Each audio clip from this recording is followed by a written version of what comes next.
તો મિત્રો હાલ એક ઓડિયો વાયરલ થઈ રહ્યો છે જેમાં પીએમ મોદીને સરદાર ગૌરવ રત્ન એવોર્ડ આપવા બાબતે સરદાર ધામના ટ્રસ્ટીઓ વચ્ચે બોલાચાલી થઈ છે અને તેનો કથિત ઓડિયો વાયરલ પણ થઈ રહ્યો છે. જેમાં ઘણા લોકો ખુશ છે અને ઘણા લોકો ખુશ પણ નથી. આ બાબતે ટ્રસ્ટીઓમાં પણ બે ભાગલા પડી ગયા છે. જેમાં ગગજીભાઈ સુતરિયાના આ નિર્ણયથી ઘણા લોકો ખુશ નથી, જેમાં પાટીદાર સમાજમાં રોષ જોવા મળ્યો છે. તો આપ આ ઓડિયો સાંભળી તમારું મંતવ્ય પણ કોમેન્ટમાં જરૂર જણાવજો.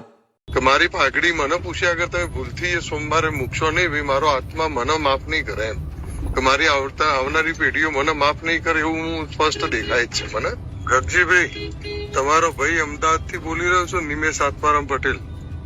તમારા ત્યાં મારો લેટર નો પોસ્ટ કદાચ તમારા સુધી પહોંચી છે. મારે તમારી જોડે વાત કરવી છે એટલે ભાઈ તરીકે તમે મને કોલ કરો એ હું બે હાથ જોડીને નમ્ર અરજ કરી રહ્યો છું કે મારી પાઘડી બીજાના પગમાં મૂકવાની મેં પરમિશન કોઈને નથી આપી. હવે એવું હું માનું છું, તમે તમારું સરદાર ધામનો જે હોય એ એવોર્ડ આપો, સરદાર રત્ન ના આપો. આનંદીબેન જેવી કેટલી દીકરીઓ ને કેટલા વીરો પડ્યા છે આપણા પાટીદારની અંદર.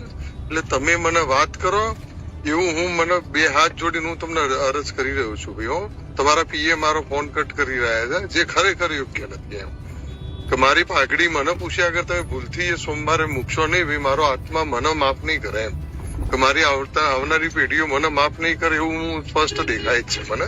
એટલે આ ઓડિયો તમને સંભળાય ને ભાઈ, તો ભાઈ તરીકે મને ફોન કરો કે તમારું નામ સાંભળેલું હતું ગગજી સુતરિયા, પણ ગગજી સુતરિયાને મળવું આટલું કાઠું છે મને ખબર નથી. હો ભાઈ, તમે મોટી હસ્તી હશો હું સ્વીકારું છું, પણ તમે આ મારી પાઘડી મૂકવા જઈ રહ્યા છો, મને જવાબ આપો. કે મને ચેન નથી, હું પોસ્ટ મૂકી જ છે મેં, અને મુખ્યમંત્રી સાહેબને બી અરજ કરેલી છે. એટલે તાત્કાલિક આ ઓડિયો સાંભળી મને ફોન કરો, હું ફોનની તમારા રાહ જોઈ રહ્યો છું. તો તમારા કુણાલભાઈએ મારા બધા જ નંબરો ઉપર ફોન કરીને તપાસ કરી લીધેલી છે ને આઈબી એ મૂકી દીધેલી છે. એટલે એટલી બધી મહેનત ભાઈ કરશો નહીં તમે, એટલી બધી મહેનત ના કરશો તમે. હું તમારો ભાઈ છું અને ભાઈ તરીકે હું તમારી જોડે વાત કરી રહ્યો છું. હું તમારી ત્યાં આવીને ઇજ્જત કાઢીશ, ઓછી કરીશ, એ મારા નિયમમાં નથી. હવે તમે તમારી જગ્યાએ સાચા હોય તો તમે કર્મ કરી રાખો, હું મારા કર્મથી લડી લઈશ. તો મારા આત્માનો અવાજ હતો એ અવાજથી દોડ્યો છું, હું દોડતો રહીશ. એટલે તમારા કુણાલભાઈ પીએ છે એમને અને બીજા જે બી તમારા અંગત વ્યક્તિઓ આઈબી વાળા હોય એ બધાને કહી દેજો કે મારા ઘરે દોડાદોડ ના કરે, ને તો ઇજ્જત તમારી જશે. હા ભાઈ, તમારી ઇજ્જત 100% જશે. કે આટલી બધી મહેનત કરવાની જરૂરિયાત નથી.